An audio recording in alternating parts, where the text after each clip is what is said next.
금융주들이 1차적인 상승을 보여주는 가운데서 전체 시장을 부양시키고 있습니다. 는 중국 경기 회복 이전 단계에서부터 주가 움직입니다. 저는 2차전지 업종 내에서 대표 종목으로 현 시점에서 관심을 가질 만한 종목은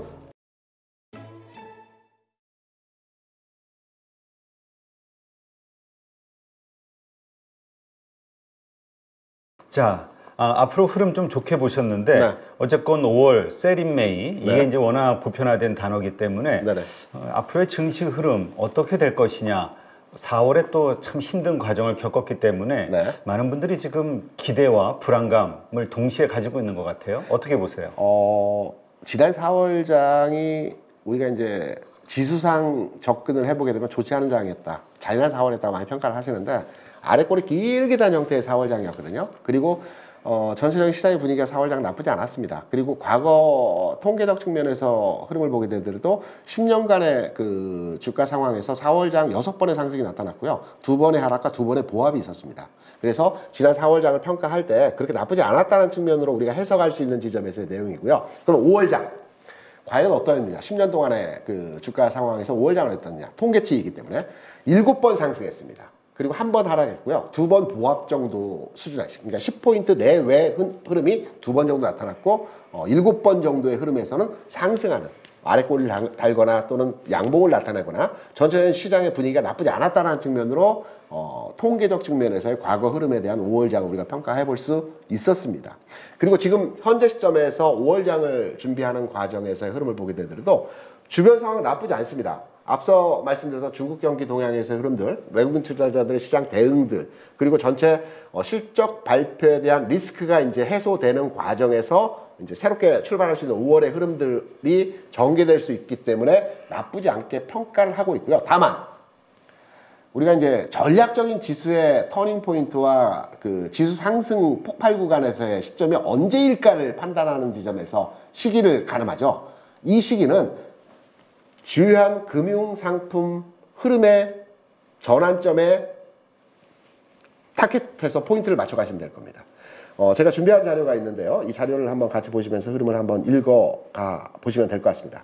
지금 시장에서 가장 주요하게 판단되는 지표로서의 상품 간 흐름은 달러 N이고요. 두 번째는 뭐 원달러도 연동해서 움직이기 때문에 달러 원, 그리고 미국의 10년 국채 수익률입니다.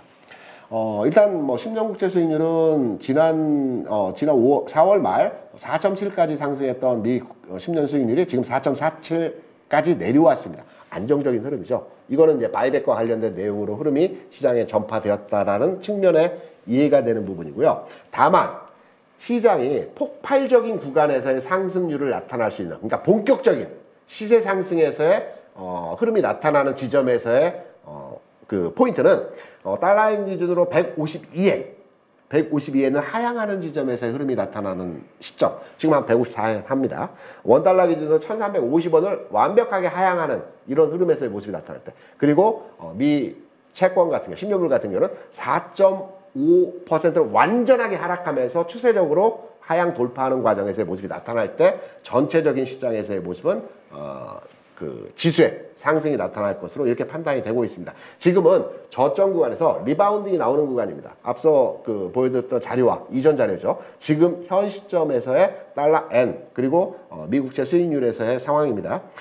추세적으로 전환되는 152엔 저점을 두고 리바운딩이 나오고 있죠. N 같은 경우에도. 그리고 10년 수익률 같은 경우에도 4.5 수준까지 내려오긴 했지만 리바운딩이 나올 수 있는 지점에서의 흐름들이 나타나고 있고요. 여기에 미국 시장에서의 그 시총 상위 종목군들의 흐름을 보게 된다면 시총 1, 2, 3위 마이크로소프트, 애플, 알파벳, 구글의 주가 흐름을 보게 되면 마이크로소프트는 최근에 강한 반등의 흐름이 나타났고 단기적으로 모양을 만들어가는 가운데에서 오른쪽 그 어깨 부분에서의 흐름 만들어가는 과정이죠. 그래서 단기간에서의 흐름은 정체된 흐름에서의 모습이 나타날 가능성이 아주 높은 위치입니다. 추가 상승이 나타나기보다는 옆으로 좀 횡보를 하고요. 그리고 나서 상승할 수 있는 자리에서의 모습이 보여지고 있고요. 두 번째 종목의 애플은 모습 굉장히 좋습니다. 저는 개인적으로 지금 현재 마이크로소프트가 시총 1위 자리를 이제 차지하고 있고 애플이 이제 1위를 뺏기긴 했는데 얼마 가지 않아서 다시 시총 상위 1위 종목은 바뀔 것으로 보고 있습니다. 애플로에 다시 재전환이 될 것으로 보고 있는데요.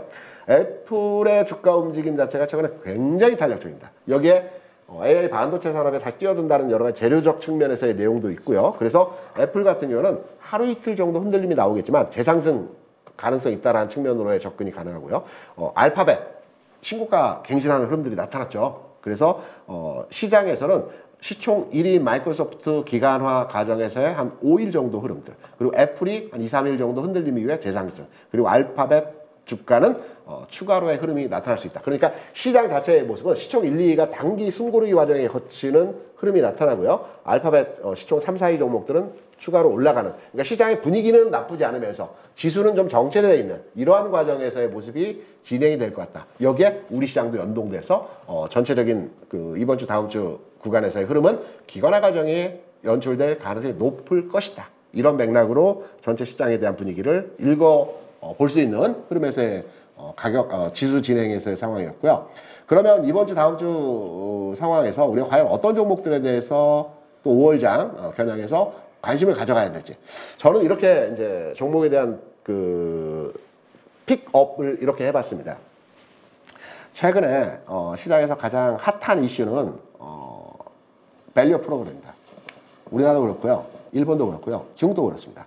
동일한 밸류 프로그램 내에서 동일한 업종의 금융주들이 1차적인 상승을 보여주는 가운데서 전체 시장을 부양시키고 있습니다. 중국의 3대 지수, 그러니까 항생, 심서 상해 지수가 최근 내에서 바닥 대비, 그러니까 4월의 저점 대비해서 한 13%, 12%씩 다 올라왔다라는 말씀들을 드렸는데, 이 상승의 주도적 역할을 했던 게 금융주입니다. 중국 같은 경우에는 신국 구조라는 밸류 프로그램을 5월 초에 이제 작동시켰습니다. 그러면서 금융주가 올라가고 있는 형태에서의 모습인데요. 일본은 과거에 2022년 4월부터 밸류 프로그램을 작동시키면서 무려 2년에 걸쳐서 장기 프로젝트로 가격 진행을 시켰고, 여기에 주가도 지수도 반응을 하면서 상승을 했습니다. 우리 시장은 이 일본의 2년에 걸친 밸류 프로그램을 짧게 단기간 내에 지금 진행하는 형태로의 그 상황이 진행되고 있죠. 그래서 3월에 가이드라인, 그리고 5월에 그 기업 동료 하게 인센티브를 발표를 했는데 내용은 특별히 없었습니다. 공시제도 개선이었죠. 그런데 궁극적으로는 우리가 바라고 있는 그 밸류 프로그램의 인센티브는 법인세이나 분리과세, 그 다음에 지배구조 개선과 관련된 상속세에 대한 유연한 정부 정책입니다. 이거는 정부가 진행할 수 있는 내용이 아니고요, 상법 개정이기 때문에 국회에서 해결해야 되는 부분입니다. 그래서 이번 그 얼마 전에 나왔던 밸류업 2차 프로그램 가이드라인과 관련해서 이 내용이 포함되지 않았기 때문에 밸류업 프로그램과 관련된 종목들이 앞으로 힘을 못 받을 것이다 라고 판단하기보다는 22대 국회가 이제 열리고 또 그 이전에라도 어느 정도 이 부분에 대한 서로 이제 조율을 해서 이 부분만큼은 틀림없이 정부에서도 원하고 있고 야당에서도 야당에서도 이 부분에 대해서 적극적으로 추진하고 있기 때문에 이 부분에 대한 상법 개정이 틀림없이 일어날 것으로 보고 있습니다. 그렇다면 밸류 프로그램과 관련된 전체적인 가격 진행에서의 주가 상승은 나타날 수 있을 것이다. 그래서 결론적으로 지금은 금융주를 사야 된다 라는 측면으로 접근이 가능하고요. 금융주 내에서는 가장 그 대표주가 KB은행입니다. 제가 KB금융에 대해서 이제 종가 무렵에서 그 한번 그림을 이제 떠와봤습니다. 지금 보시는 이제 그림에서의 앞전, 그러니까 지난 3월에 그 찍어줬던 7만 대략 한 8,000원 이 가격이 최근 내에서 역대적인 신고가 가격에서의 흐름입니다. 외국인 투자자는 이때 주식을 엄청나게 사들였던 그 모습을 진행했죠. 지난 1월 중순에서, 그러니까 2월 27일에 밸류 프로그램에 대한 내용을 정부가 발표했는데요. 그 이전부터 정부에서는 기업 부양, 가격 부양 정책을 추진하겠다는 여러 가지 메시지들이 있었습니다. 그래서 외국인 투자자들은 이때부터 1월 중순에서부터 관련된 종목들을 샀던 겁니다.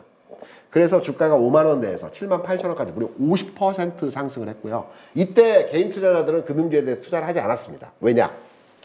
우리가 선입견과 학습 효과이거든요. 금융주는 통상적으로 우리가 생각할 때 무거워, 그리고 올라가면 빠져, 박스 내에서 과거 20년, 30년 동안 금융주들의 흐름 자체는 올라가면 밀리고 밀리면 올라가고, 그러니까 특히 배당 전후로 해서 가격차가 이렇게 계속해서 진행됐습니다. 그래서 금융주에 대해서 선호하는 투자자가 거의 없으셨기 때문에 이때의 주가가 그냥 속절없이 보고만 있으면서 주가 올라가는 것을 판단을 했는데요. 50%이기 때문에 엄청난 수익률이죠. 그런데 이번 2단계 상승은 우리가 놓치지 말아야 될 것입니다. 금융주의 속성이 바뀌었습니다. 주가 그 흐름이 완전히 바뀌었거든요. 이번에 그 2단계 상승이 나타나게 되면 저는 개인적으로 KB 금융에 대한 주가 상황을 판단해 볼 때 일본의 미쓰비시 은행이 밸류 프로그램 0.3 PBR에서 일본도 PBR이 낮았거든요. 그 2, 3년 전만 하더라도 이 밸류 프로그램이 작동되면서 0.9까지 올라왔습니다. 참고 은행주는 PBR 기준으로 1 넘어가기 쉽지 않습니다. 왜냐하면 다 고객 자산을 운용하는 그 금융기관이기 때문에 1을 가지는 못합니다. 미국의 이제 BOA도 0.9이고요. 미쓰비시 은행도 지금 0.89 정도 됩니다. 그리고 중국의 이제 그 초상은행 같은 경우에도 PER 기준으로 해서 은행주가 부양되면서 주가 상승하고 있는데요. 여기도 마찬가지로 0.8 정도 됩니다. PBR이 높기 때문에 PER로 중국 정부는 이제 접근을 한 상황인 것 같습니다. 그런데 KB금융 같은 경우는 지금 PBR 기준 0.5거든요. 0.2에서 최근 주가 올라오면서 그러니까 지난 3월, 2월 주가 올라가면서 0.2에서 0.5까지 올라왔어요. 그러면 우리가 목표로 한 0.89까지 올라가는 과정에서 가격차를 판단해 보게 된다면 미쓰비시 은행이 2배 반의 주가가 상승했다고 말씀드렸죠. 그렇다고 한다면 KB금융 같은 경우에도 5만 원대 그 바닥점에서의 출발 가격을 판단해 보게 되면 2배 반, 대략적으로 뭐 12만 5천 원, 15만 원까지의 주가 상승이 나타날 수 있는 지점에서의 흐름이죠. 그래서 지금 전 고점 지점에서의 흐름을 보여주고 있는 7만 7천 원, 7만 8천 원 내외의 가격의 모습이 진행되고 있다는 측면에서 충분하게 주가의 흐름은 뭐 10만 원 또는 10만 원 넘어서는 가격 진행까지의 흐름이 나타날 수 있다라는 가격의 결론을 낼 수가 있을 것입니다. 그렇다면 금융주 그동안은 너무 재미없는 종목이야. 무거워. 박스에서 움직여. 이런 그 우리가 이제 학습 효과에 의한 과거 선입견에 대한 투자보다는 금융주 이제 시각이 달라졌어. 패션이 바뀌었어. 흐름 자체가 경향이 바뀌었기 때문에 금융주에 대한 투자 관점으로도 한번 관심을 가져야 되는 지점에서의 상황이라는 점. 그래서 대표 종목인 KB금융에 대해서 우리가 이번 장에서 2단계 상승에서 한번 그 추가로의 관심을 가져보시기 바라고요. 그리고 금융주 내에서 그 지난 2, 3월에 강했던 종목이 KB금융 말고 이제 보험사 삼성생명이 굉장히 강했습니다. 근데 최근에 삼성생명 주가 움직임을 보게 되면 다소 무겁습니다. 다소 무거워요. 반면에 저는 개인적으로 증권주 흐름이 앞으로의 상황 하에서는 긍정적으로 만들어질 가능성이 있다고 봅니다. 왜냐하면 증권주가 그간의 주가가 움직이지 않았던 이유는 PF 대출과 관련된 그 리스크 잠재 요소 때문에 증권주에 대한 투자가 꺼려졌던 것입니다. 증권주 같은 경우는 우리가 이제 4월 위기설, 뭐 4월에 그동안 PF 잠겨있던 뇌관이 터지면서 관련한 뭐 저축은행이라든가 증권회사 같은 경우는 굉장히 위험할 것이다라는 얘기들이 시장에 많았죠. 그런데 4월 지나갔습니다. 아무런 거기에 대한 그 논란이 없었습니다. 5월 다시 왔고요.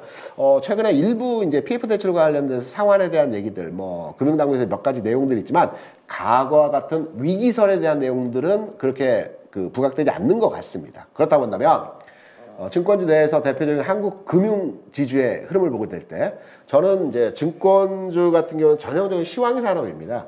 그러니까 지수가 좋아지면 증권회사의 가격도 올라가는 겁니다. 거래량이 당연히 많아지기 때문에 그렇겠죠. 지수가 2,700포인트 수준에서의 상황일 때 한국 금융지주, 대표 종목으로 한국 금융지주를 판단해보면 85,000원이 과거 상황 하에서 등치되는 가격입니다. 지수가 2,700포인트였을 때 한국 금융지주는 대략 85,000원, 9만원 또는 8만원 요 내에서 같은 움직임을 보여줬습니다. 최근에 7만원 미만에서 이제 주가가 움직이고 있는 상황에서 흐름들을 보여주고 있는데요. 이거는 PF와 관련된 그 외부 노출된 악재에 대해서 가격 반응을 보이고 있다라는 측면으로 해석을 할 수가 있겠고, 이 부분은 이제 해소되고 있는 과정에서 진행이죠. 금리도 낮아지기 때문에 기존의 PF와 관련된 연쇄적인 기업, 건설 기업들에 대한 우려는 이전과는 좀 다를 겁니다. 그래서 증권주 관심 가지셔도 될 것 같다. 한국금융주주에 대해서 노려볼 만한 흐름에서의 지점이다라고 우리가 판단하는 주가 상황에서의 모습이고요. 두 번째 섹터는 중국 경기 회복 시그널에 대한 관련주들입니다. 과거에도 그렇고요. 앞으로도 그렇고 지금도 그러합니다. 중국이 경기가 살아난다, 좋아진다, 흐름이 개선된다 라고 했을 때 첫 번째로 바닥권에서 움직이는 업종이 조선주가 먼저 움직입니다. 왜냐하면 조선주는 중국 경기 회복 이전 단계에서부터 주가가 움직입니다. 전체적으로 뭐 선박 건조량도 많아지고 이런 여러 가지 이유도 있겠지만 중국은 뭐 세계 공장이라고 많이 얘기를 하죠. 생산국가입니다. 생산국가에서 많은 생산 활동을 하게 되면 기본적으로 거기다 물동량이 많아지는 것이고 물동량이 많아지면 배 건조에 대한 수요가 늘어나게 되는 거죠. 그래서 조선주가 먼저 움직이는 것이고요. 그리고 나서 개인 소비가 늘어나고 개인 소비 활동이 증가될 때 석유화학 업종의 종목들이 상승을 하는 형태에서의 모습을 보여줍니다. 여기에 잠깐.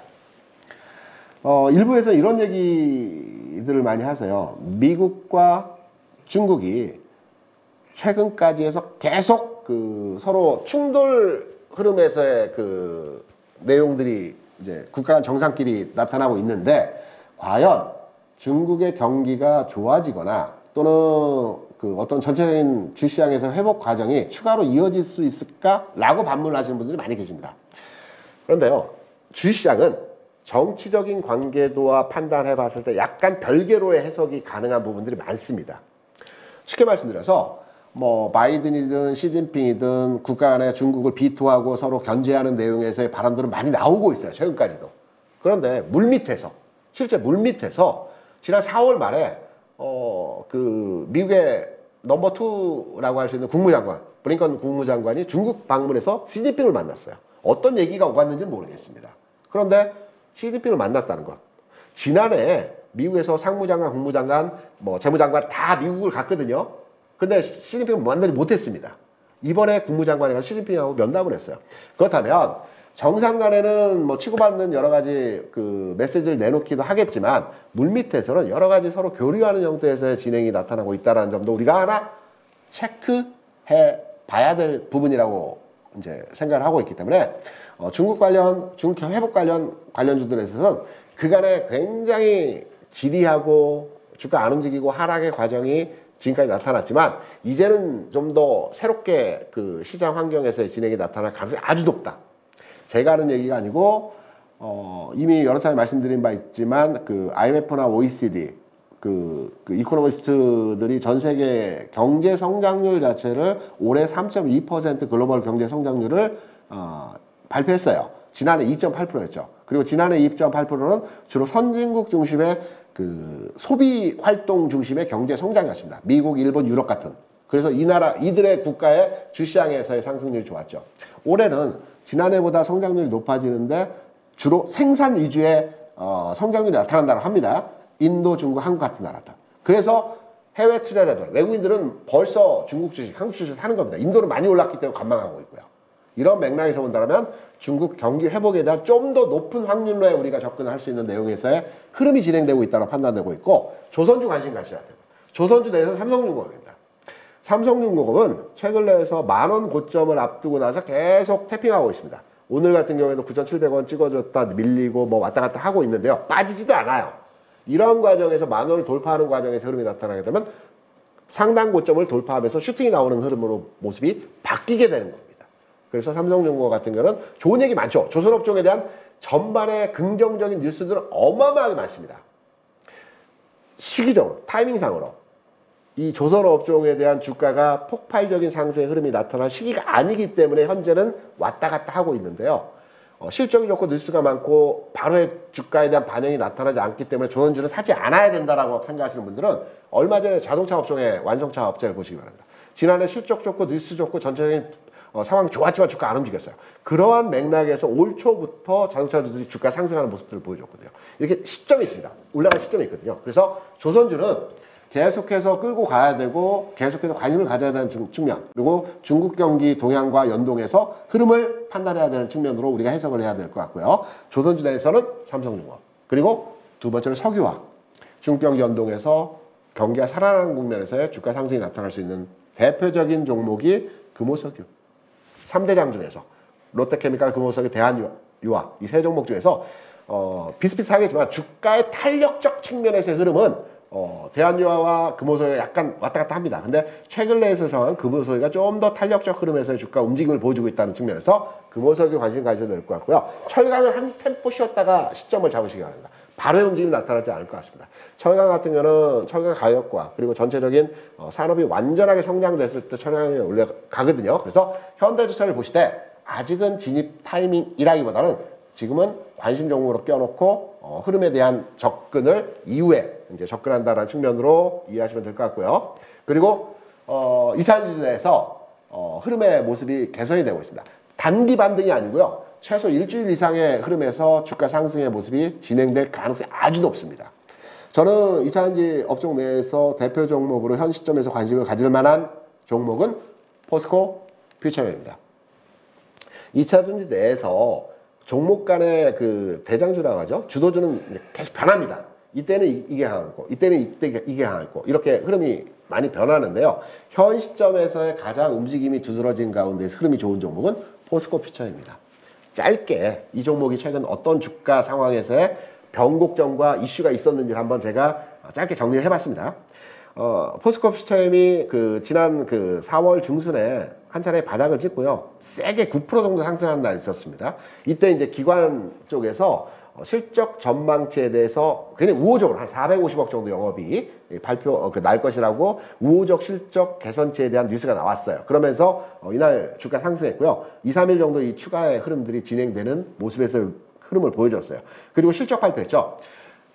흑자 전환을 했어요. 그런데 기관에서 예상했던 450억 대비해서 한 380억, 390억. 그러니까 기관에서 예상했던 우호적 실적 대비해서 조금 낮은 이제 실적치를 발현했기 때문에 요 날은 이제 흐름이 이제 하락하는 진행 과정을 보여줬고요. 다른 2차전지 종목들은 가격적으로 조정을 받는 반면에 포스코 퓨처는 최근 기관화 과정을 거쳤습니다. 버티었습니다. 뭐 여러 가지 재료가 있죠. 일본 사와 합작을 해서 양극재 산업에 진출하겠다. 뭐 등등등 여러 가지 긍정적인 뉴스에서의 흐름들이 있었고요. 특히 수요일장에서의 흐름에서 장중 내내 횡보하던 흐름에서의 모습을 보여주다가 장 마감 근처에 주가 상황에서의 대략 한 1%에서 1.5% 정도 가격차가 상승으로 진행이 됐습니다. 그래서 강보합 정도로 마감을 했거든요. 이러한 모습의 특징적 성향이라고 한다면 흔들림 이후에 어떤 종가 무렵에서 마감 근처에서 주가 상황이 개선됐을 때는 이 흐름이 좀 더 이어지는 탄력의 구간에 만들어지는 포스코 퓨처의 주가 상황을 판단해 볼 때 지금 뭐 단기적으로 이번 주 다음 주 구간까지의 흐름에서 전략적으로 2차전지에 대한 대응을 한번 해보겠다라고 한다면 시기적으로 타이밍상으로 긍정적으로 보고 있고요. 그 내에서도 포스코 퓨처엠은 상당히 주가 상황이 빠른 흐름에서의 모습이 진행될 가능성이 높다. 그래서 저는 2차전지 업종의 포스코 퓨처엠에 대해서 긍정적으로 판단을 하고 있습니다. 네, 알겠습니다. 방송 보시는 가족분들 잘 참고하셔서 투자하시는 데 도움이 되시기 바랍니다. 네, 오늘 수고하신 김대준 대표님 고맙습니다. 네, 고맙습니다.